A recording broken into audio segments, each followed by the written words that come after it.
Quero dar boas-vindas a você aqui ao Vitrine do Concurseiro. Estamos rumo aqui à sua aprovação. Eu sou Kelly, já vim convidar você para se inscrever aqui no canal, ativar o sininho que você vai receber todas as nossas aulas, tanto de teoria como de questões aqui, toda vez que for no ar. E hoje nós estudaremos brevemente, porque essa aula hoje será bem mais curta do que as demais aulas de direito tributário. Quero já chamar a sua atenção aqui em relação a classificações. A forma que veremos hoje é bem mais tranquila também. Então, eu vou abrir aqui o nosso mapa mental para que a gente possa acompanhar junto. Pronto, abri aqui o nosso mapa mental para que acompanhemos aqui junto a aula aqui mais explicativa sobre direito tributário em relação à classificação de tributos segundo a doutrina. Falar de classificação é pensar que existem muitas possibilidades, ok? Não existe só uma forma de a gente classificar aqui os tributos, tá? São vários, tanto que eu já vou até aqui abrir a nossa lista de possibilidades de analisarmos, né, as classificações. Começando, então, a hipótese aqui de incidência, que é quando a gente olha para o fato gerador, né, que é a mesma coisa que a gente falar de hipótese de incidência, tá? Porque quando a gente olha na diferença aqui principal, é que uma é previsão mais abstrata, né, aquela que está na lei, que inclusive já foi concretizado aqui no mundo real, tá? Então já houve, né, o que a gente fala que é o momento do houve o fato gerador aqui. Então, a gente observa, inclusive, se os tributos possuem, né, o fato gerador, né, a gente observa isso, e se está vinculado aqui uma situação aqui do Estado ou não. Aí, para analisarmos a vinculação ou não vinculação, eu quero chamar a sua atenção aqui, porque as taxas e as contribuições de melhoria, por exemplo, são tributos vinculados. É somente nesse caso que surge uma atuação do Estado em relação a todos os contribuintes. Então, a gente está olhando um serviço público que é específico e principalmente divisível. O que a gente pode também dar um exemplo aqui é o próprio poder de polícia, também, né? Que a obra pública também aqui vai entrar como um exemplo, né? E principalmente quando a gente vê a questão da valorização do imobiliário, né? O imóvel fica valorizado, né? Como um segundo aqui exemplo. Já os impostos, por um outro lado aqui de análise, a gente vai ver que são tributos não vinculados e a gente ainda pode colocar eles por excelência, né? Você tem que falar, falou imposto, é não vinculado. Por quê? A sua finalidade é custear aqui os serviços gerais, né, do poder principalmente público, né, prestado. Então, vamos colocar aqui a segurança, a saúde, são tributos não vinculados, tá bom? A gente vai se aprofundar indo muito mais sobre isso nas próximas aulas, mas já costumes, né? Tributos vinculados podem ser chamados também de retributivos, bilaterais, contraprestacionais, né, e sinalagmáticos, tá bom? Guarda essa informação. Quanto ao destino de arrecadação, nós vamos falar da vinculação ou não do tributo também, né, como a gente viu no tópico anterior, ao fato gerador. Agora a gente vai falar sobre a vinculação do destino, para onde que vai, né, o destino do produto arrecadado de um certo tributo, ou até mesmo de uma atividade aqui específica. Então, nós temos que um tributo possui a arrecadação vinculada, ou seja, tudo que foi aqui arrecadado por ele, com a sua cobrança, será direcionado para que tenha um fim. E quando a gente olha, temos uma segunda possibilidade também, né, de olhar isso do vinculado, como as contribuições sociais, que serve aqui para o financiamento da nossa Seguridade Social. É um dos exemplos, tá bom? Então, para a gente ficar bem claro com isso.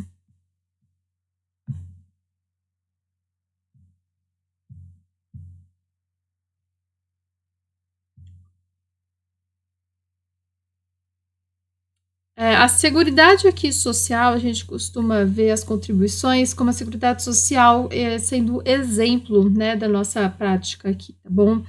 Então, podemos perceber aqui que já denota aqui uma necessidade de vinculação das receitas que foram aferidas com o tributo, E também temos os empréstimos compulsórios aqui para poder serem usados como exemplos, ok?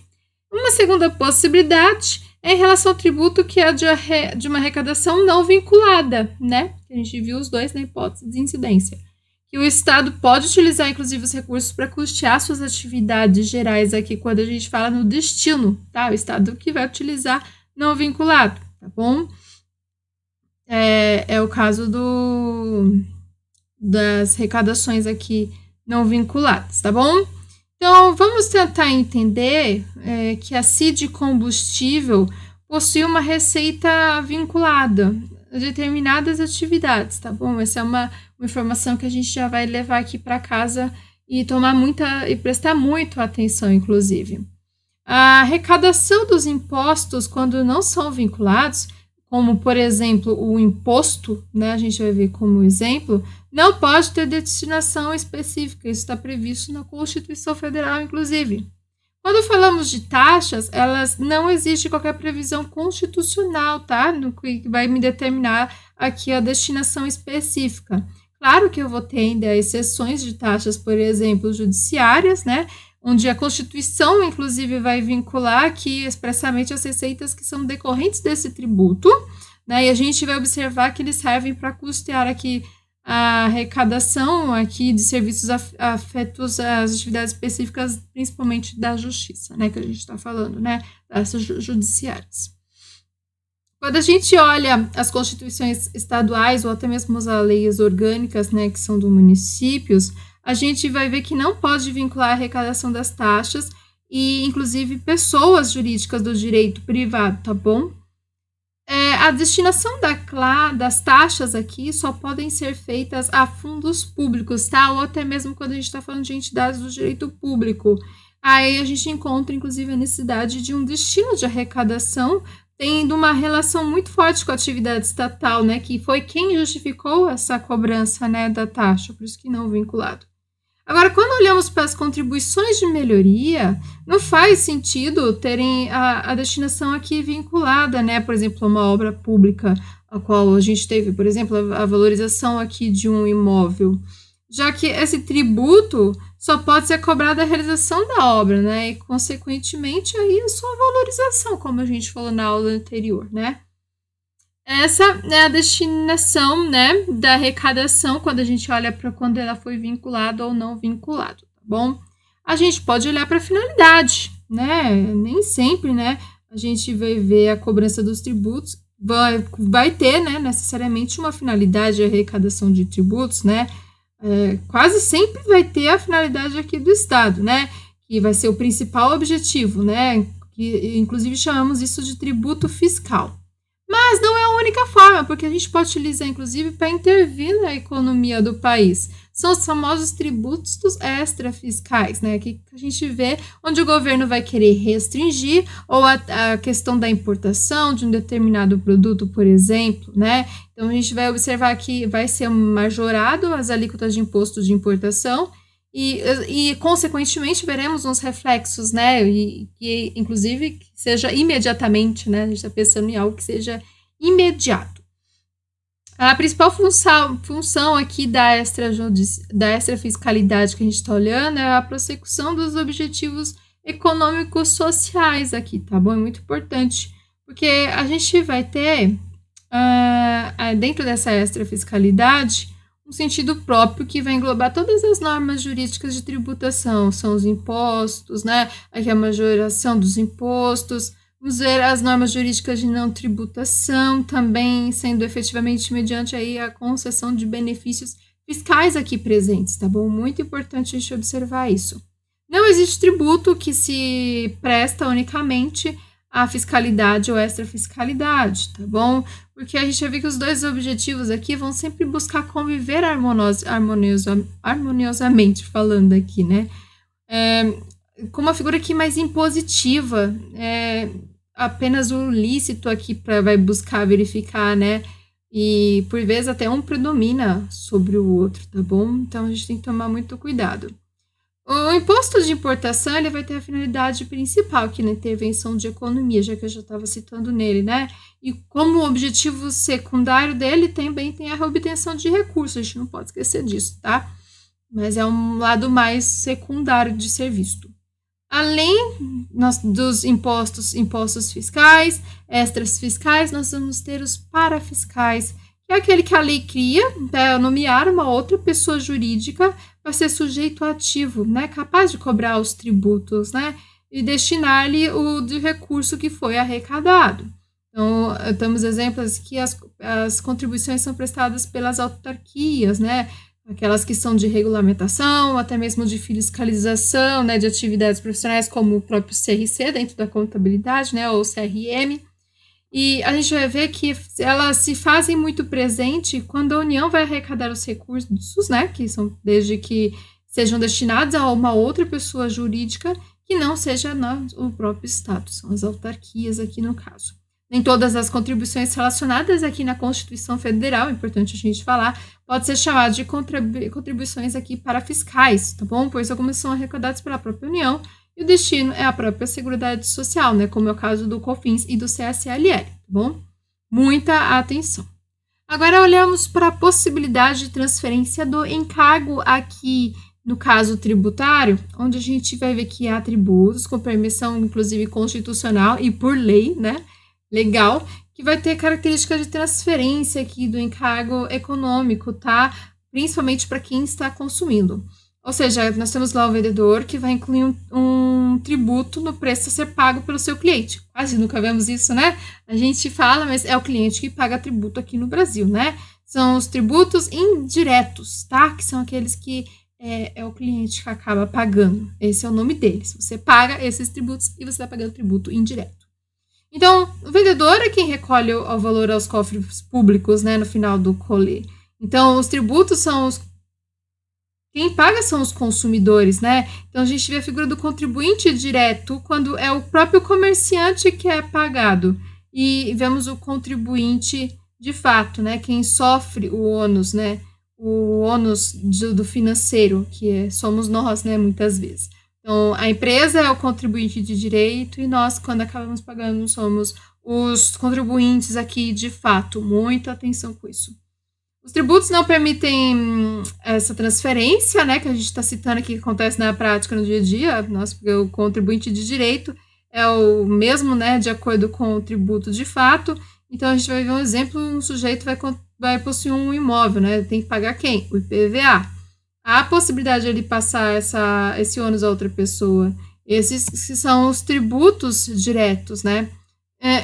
Vemos em muitos casos, inclusive, mesmo nos tributos diretos, eles acabam arcando com encargos, são os próprios consumidores, né? Por exemplo, uma empresa que contribui com o imposto de renda sobre os seus lucros.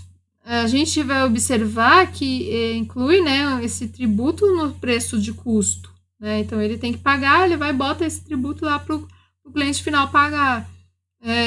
Vai sair do bolso, né, o dinheiro no cliente, né? E a gente vai observar que isso é uma análise econômica da situação que a gente acaba vendo as empresas fazendo, né? Não é possível utilizar os critérios econômicos para qualificar um tributo como direto ou indireto aqui, tá bom? Praticamente o que está escrito não é o mesmo que a gente acaba praticando no dia a dia, tá? Porque a gente vê, mas de quem é, né, a obrigação e quem de fato paga não é quem tem o direito aqui de fato, né, a pagar. Isso acontece bastante.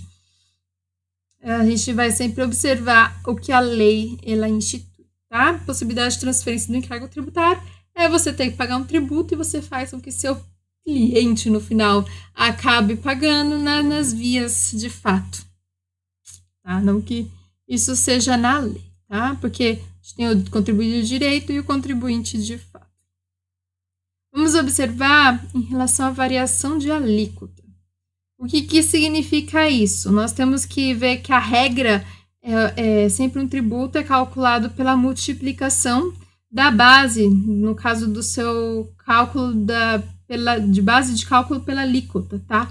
Então, vamos ver um exemplo. Eu tenho uma base de cálculo de R$100 e a minha alíquota é de 5%. Então, eu sei que 5% de 100 é R$5, tá? Tranquilo até aqui, né?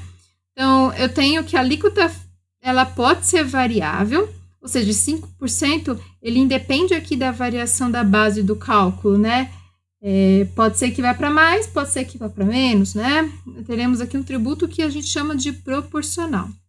Contudo, se a alíquota, né, variar, conforme a variação da base de cálculo, a gente vai poder ver um tributo que é progressivo ou até mesmo regressivo. A gente costuma ver bastante os progressivos, mas acontece também o regressivo e eu vou falar sobre eles agora também.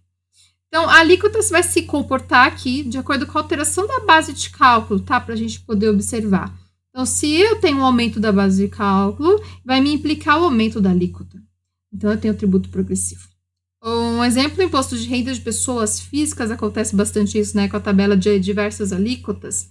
Quanto maior o rendimento que paga o imposto, né, maior, e não apenas a relação da sua proporcionalidade, né, pessoas com maiores rendimentos pagam um imposto muito maior.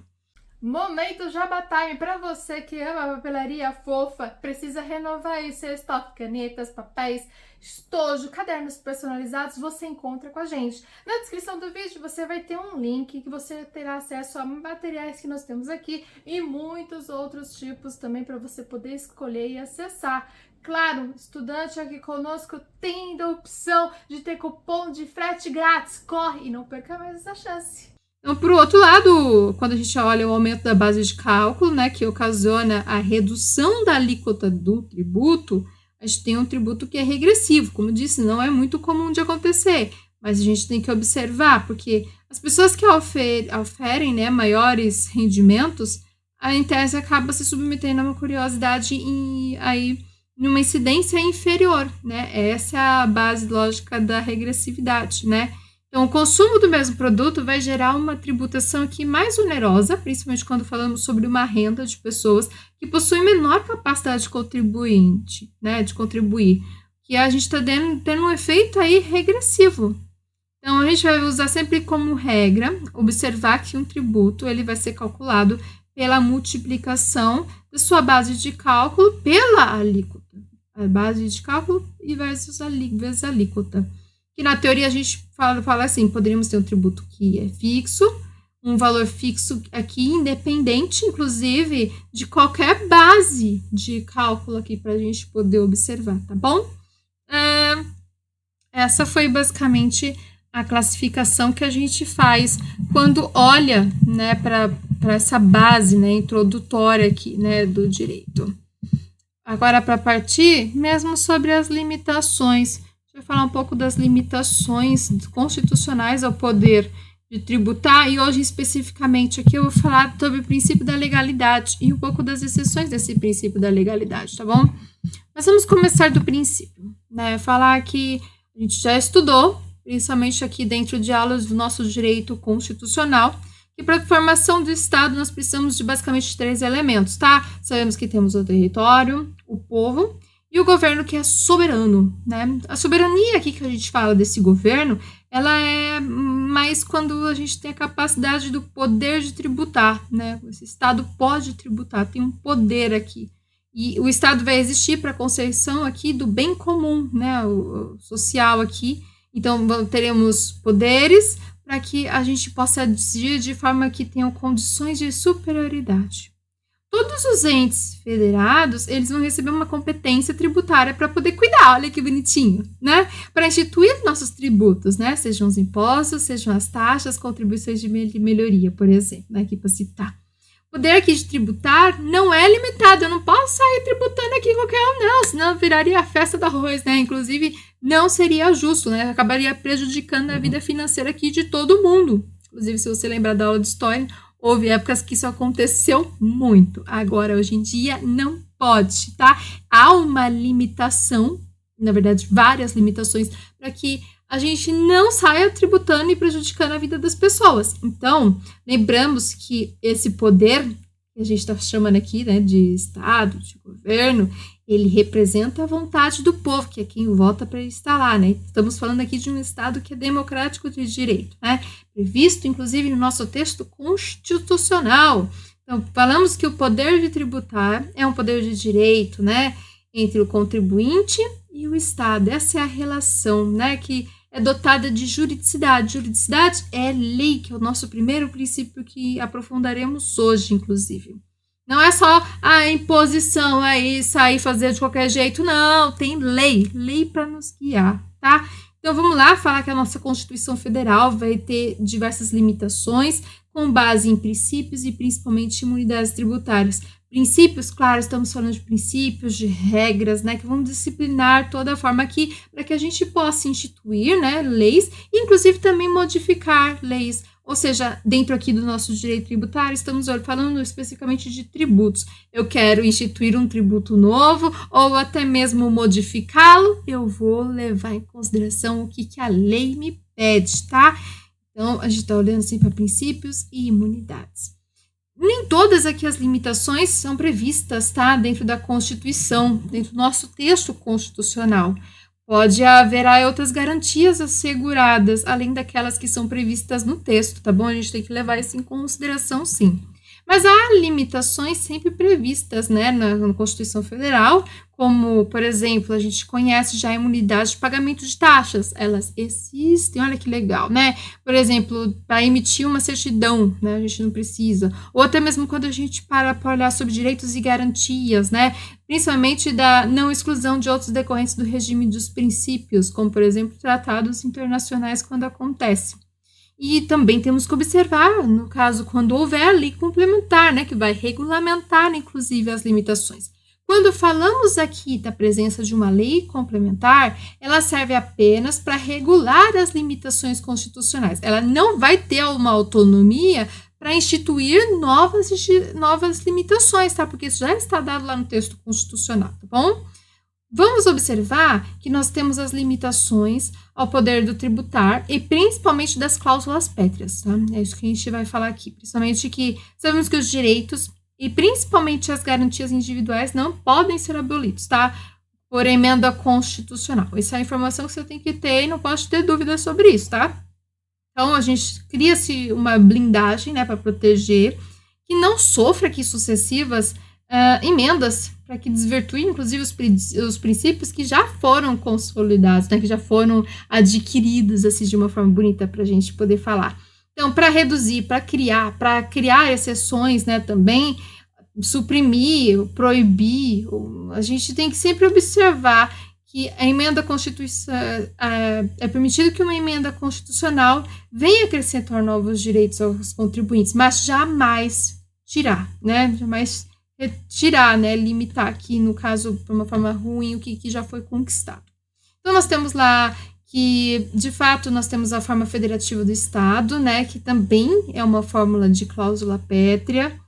A gente vai observar que a imunidade recíproca, né, aquela imunidade como forma de limitação ao poder tributar, vai proibir que os entes federados vão instituir impostos sobre o patrimônio, né, de rendas ou até mesmo de serviço um dos outros, né, e a emenda constitucional, se ela existir, vai permitir que o Estado cobre aqui imposto sobre o patrimônio dos municípios. Por exemplo, a gente acaba vendo nesse caso aqui uma violação de uma cláusula pétrea também. Então, a gente tem alguns tipos de cláusulas pétreas aqui que já foram instituídos, né?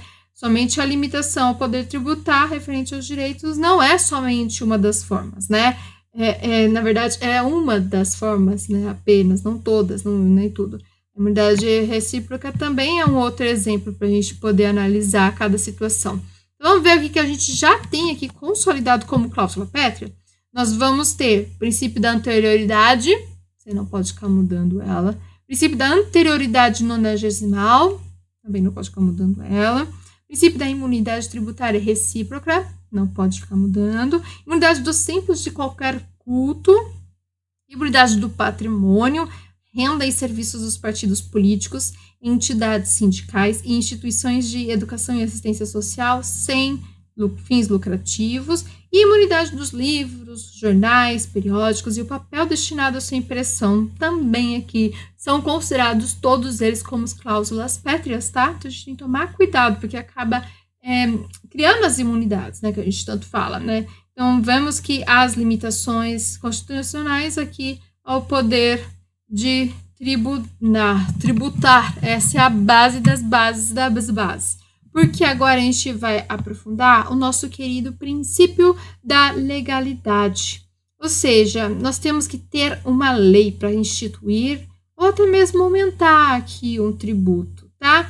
Então, a gente vai ver que as leis são editadas pelo Congresso Nacional, né? Aquele que tem a vontade do povo, né? Que a gente vota e todo mundo vai para lá, né? Para trabalhar. Então, a gente vê que o tributo é uma prestação pecuniária compulsória, tá? E muito importante a gente lembrar que na Constituição, no artigo 5º, vai falar: ninguém será obrigado a fazer ou deixar de fazer alguma coisa, senão em virtude da lei. Guarde essa informação. Então, a obrigação deve ser instituída em lei. Então, nós temos lá, no caso, as multas tributárias, né?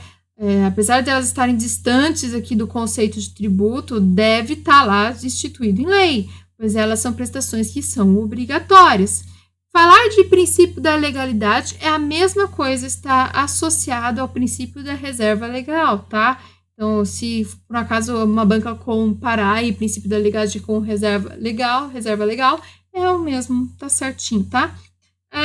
Tem casos que algumas pessoas perguntam, né, sobre os emolumentos cartorários, que são as taxas judiciais, né, aqui falando, que geralmente são cobradas pelo Tribunal de Justiça, né? Ela vai afrontar aqui o princípio da reserva legal, tá? Muito cuidado com isso.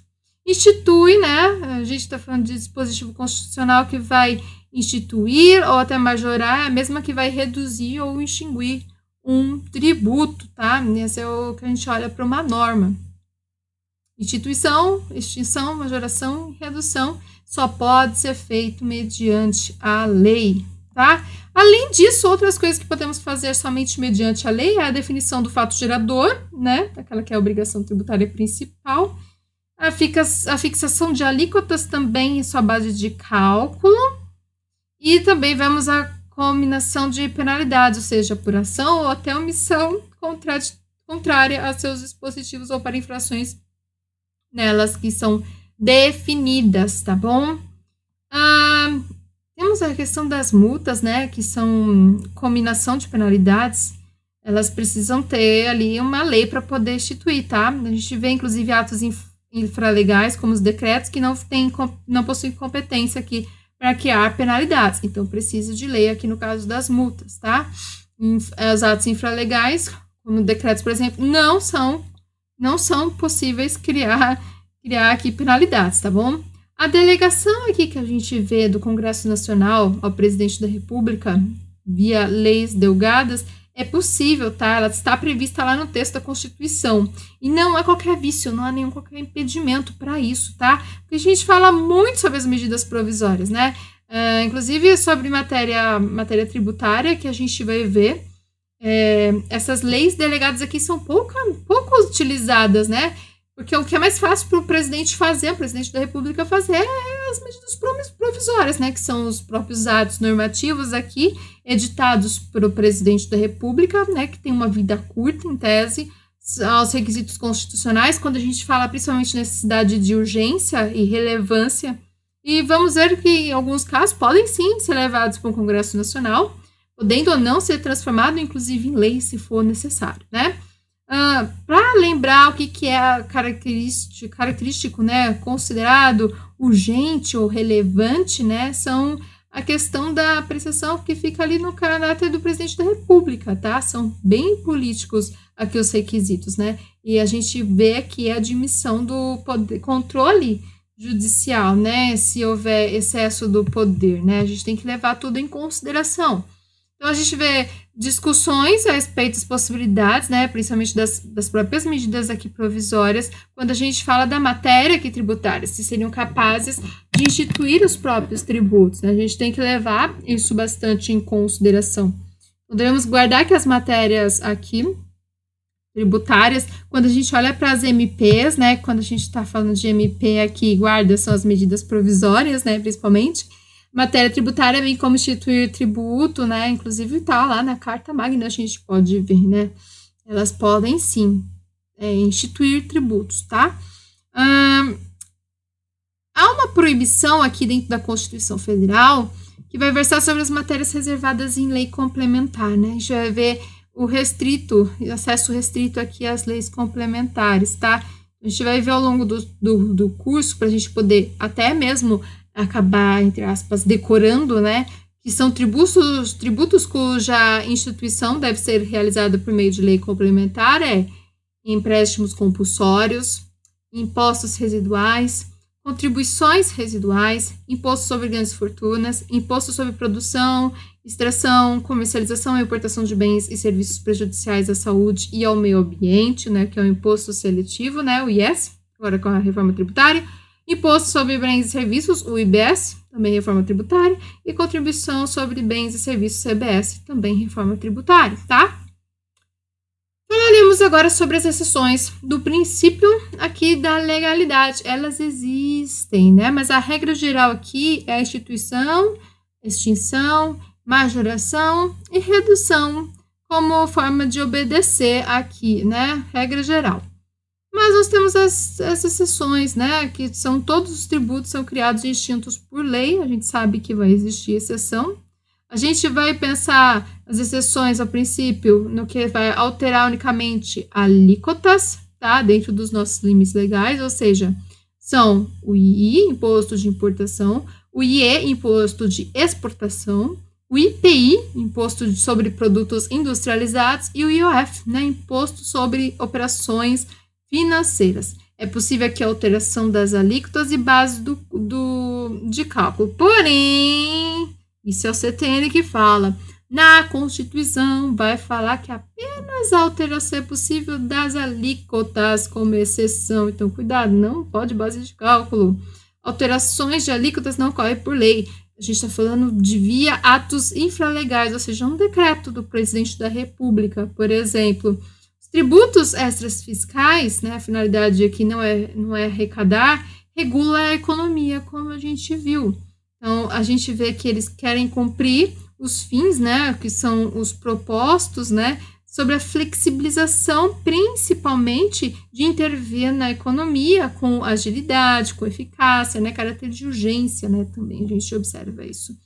Emenda constitucional, inclusive a gente vai ver que vai surgir aí, principalmente sobre a tributação dos combustíveis, né, além dessas exceções, a gente vai ver essas duas. Então, guarda essas 4 primeiras, né? O II, o IE, o IPI e o F, e agora a gente vai ver sobre as duas sobre combustíveis. A primeira é a CID, combustíveis, né? Que a gente já acabou de estudar na aula anterior também, né? Agora, nessa primeira parte da aula, onde a alíquota da referida contribuição aqui pode ser reduzida e restabelecida pelo poder do ato executivo. O poder executivo pode, tá? Então, a gente vê que restabelecer a alíquota vai significar elevar ela até o máximo, tá? Fixado no primeiro momento pela lei. A lei cria o tributo, prevê uma certa alíquota. Por exemplo, nós temos 30%. Com a redução por ato do Poder Executivo, a alíquota poderia ser reduzida até 10%. Então, nesse caso, nós podemos observar que, como exceção ao princípio da legalidade aqui, as alíquotas poderiam só ser restabelecidas ao que foi inicialmente previsto, ou seja, 30%, tá?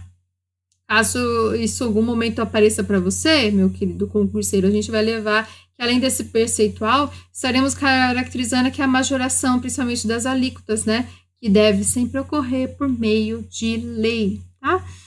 A segunda exceção aqui é o ICMS dos combustíveis, que a gente vê, inclusive, previsão onde as alíquotas serão fixadas mediante aqui a uma deliberação dos estados e principalmente do Distrito Federal, via convênios interestaduais, aí principalmente quando a gente olha para a CONFAZ, né, que vai fazer a realização hoje em dia, né, Conselho de Política Fazendária, CONFAZ, tá? Uma observação, ICMS monofásico é a mesma coisa que ICMS combustível, ele tem incidência monofásica, ou seja, uma incidência que toda a sua etapa de circulação de mercadorias vai implicar somente em combustíveis e principalmente lubrificantes também, tá? Definidos em lei complementar, guarda essa informação. Cuidado aqui com possíveis formas de você cair em possíveis pegadinhas. As alíquotas do ICMS podem ser fixadas por decreto estadual. Quando isso aparecer para você, saiba que isso não pode acontecer. Alíquotas do ICMS não podem ser fixadas por decreto estadual. É só via lei complementar, tá? Então, guarda essa informação. A fixação de alíquotas, a gente observa que sempre busca ser executada dentro da legalidade, né? Havendo aumento superior, né? A gente vai observar um possível aí restabelecimento, né? Principalmente quando a gente olha sobre a anterioridade, né? Tá bom? Guarda as exceções, que elas são muito importantes, tá? E para a gente finalizar mesmo sobre a reforma tributária, e olhar para as exceções do princípio da legalidade, há uma atualização do valor monetário de base de cálculo e principalmente da fixação aqui do prazo para a exação aqui tributária, tá? Nós estamos falando aqui de uma atualização do valor monetário da base de cálculo, tá? Do CTN, inclusive, que vai ressaltar que não se deve confundir a atualização com o aumento, tá bom? Os entes federados, eles devem sempre observar o índice oficial da correção monetária aqui para principalmente atualizar a base de cálculo dos tributos, tá? Essa correção ela deve ser realizada com valor superior a tal índice, que vai revelar o aumento aqui do tributo, né? Que é possível por lei somente, tá? Não poderia ser realizado pelo ato aqui do Poder Executivo, tá?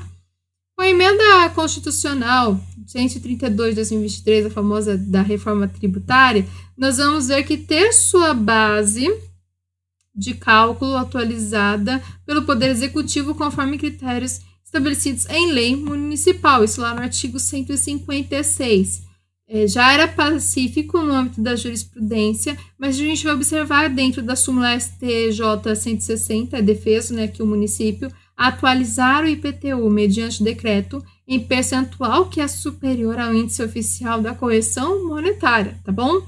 E a jurisprudência do STF também vai falar sobre isso, dentro do tema 211 da repercussão geral, que vai falar assim, a majoração do valor venal dos imóveis para efeito de cobrança do IPTU não prescinde da edição de lei em sentido formal, exigência que somente só se pode afastar quando a atualização não excede os índices que são inflacionários, né, anuais de correção monetária. Então, o prazo para recolhimento dos tributos para o STF já se posicionou, né, nesse sentido. Também não há motivo para criar uma restrição, né, ou seja, obediência ao princípio da legalidade. Tá? Então, a gente tem que sempre observar esses detalhes, tá? Existe a jurisprudência do STF, um tema 692, né, no sentido de que a arte, né, que é a arte aqui, Kelly? É a anotação de responsabilidade técnica, a técnica, né, o arte. Para sua instituição é necessário editar lei, apenas a fixação do seu valor é que deve ser foi facultada, né, a definição por ato infralegal, tá? Porque é um recurso extraordinário aqui sobre a fixação de um valor de taxa de polícia sobre o arte, né? Por meio de ato infralegal, com uma norma legal definiu apenas os limites aqui máximos para a sua cobrança, isso vai ver, tá? O valor definido não fica ao completo arbítrio da administração, tá? Muito importante, o legislador estabelece um limite máximo para cobranças das taxas, meu povo. Espero que essa aula tenha sido bem lúcida para vocês, né? Porque a gente está se tratando de temas bem complexos. É uma aula bem rápida, eu falei que seria rápido, né? Fala, nossa, 30 e pouco, mais de meia hora, quase 40 minutos de aula. Pois é, ela acaba sendo um pouco mais complexa, mas ainda mesmo assim eu queria falar mais, mas eu vou deixar para a próxima aula, próxima semana, tá bom? Desejo para vocês aqui bons estudos. Se inscreva aqui no canal para acompanhar nossas próximas aulas. Até mais!